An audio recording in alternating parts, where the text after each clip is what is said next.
سلام بچه ها، چطوری؟ علی پارسل هستم و خوش اومدیم به یک ویدیو دیگه. امروز اومدیم گیم پلی نداریم، ولی امروز اومدیم ریاکت کنیم به اتک هایی که به من زدن و ببینیم سه تا از بهترین اتک هایی که بهم زدن رو انتخاب کردم و ببینیم چطوری بهمون اتک میزنن و سه ستاره میکنن بدون هیچ معطلی. بریم سراغ ویدیو.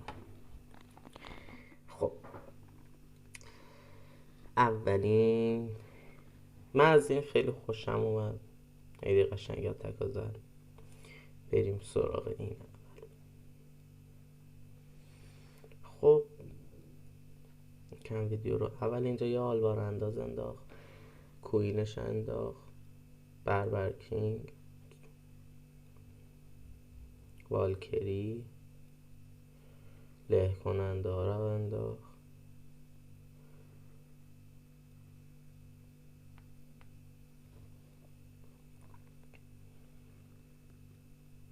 بله.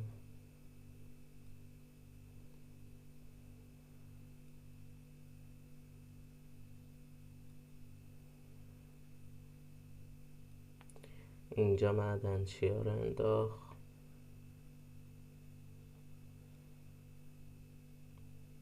اینجا دیگه دفاعی خاصی نبود که بخواد معدنچی هاشو بزنه دیگه. معدنچی ها توپمون هم که ضعیف بود دیگه زد.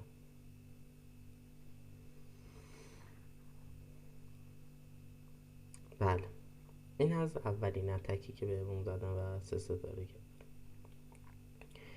دومین اتک این اتکه که جدید زدم بهمون. ببینیم اینو چطوری زدم.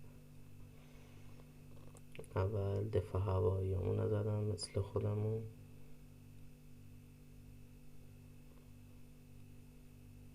بله.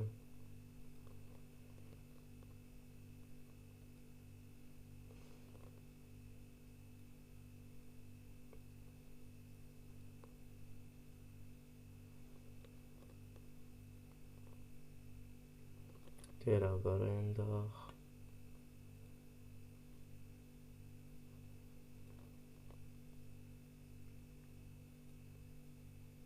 بله.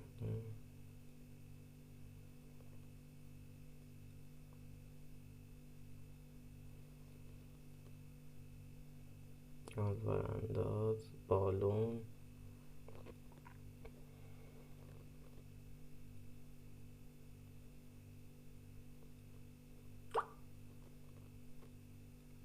هربرکینگ، کوین.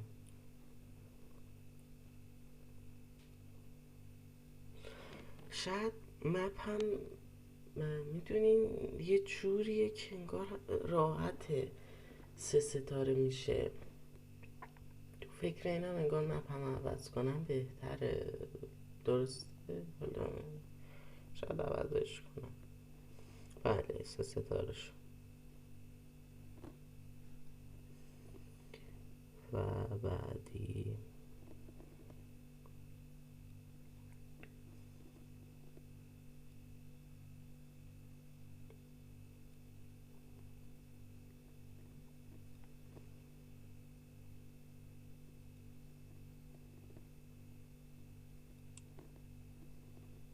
یه دونه گالم، دیوار شکن، جادوگر، دوباره دیوار شکن،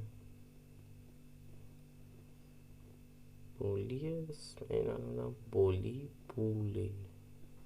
همچی چیزی نمیدونم. ما بهش میگیم همون له کننده. بربرکینگ و کوین.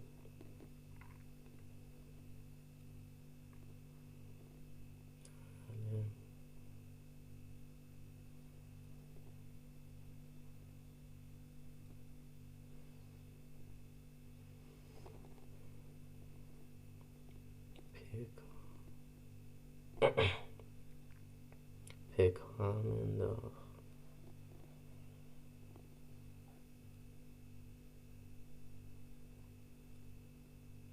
عجیبه سه ستاره کرد.